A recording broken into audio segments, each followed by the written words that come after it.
Naglabas na ng PBA ang initial tally ng botohan para sa paparating na PBA All-Star na gaganapin sa Pasig, Iloilo, at ating alamin kung sino-sino ang pasok sa top 24. Pinangungunahan ni 6-time PBA MVP na si Junmar Fajardo with 37,915. At pumapangalawa naman si reigning MVP Scottie Thompson with 37,759, Japeth Aguilar, 37,322, Jamie Malonzo with 32,998, and for the 5th is Calvin Abueva with 32,503, and on the 6th spot, our very own CJ Perez with 31,184 at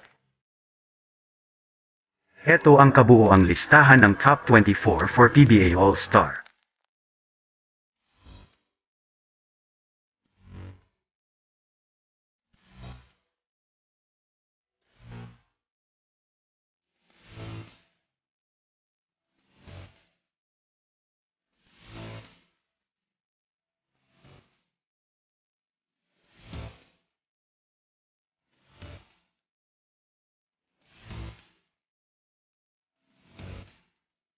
Habang sina Coach Tim Cone at Yeng Guiao naman ang nasa top 2 coaches para sa All-Star.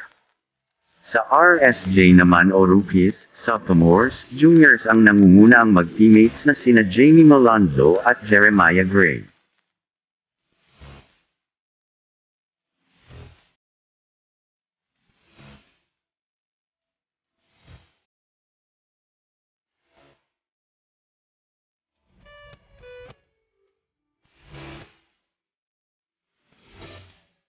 Kung magtuloy-tuloy ang pangunguni ni The Kraken at Scottie Thompson, ay sila ang magiging captains ng dalawang teams at mamimili sila ng tig-12 na players mula NBA.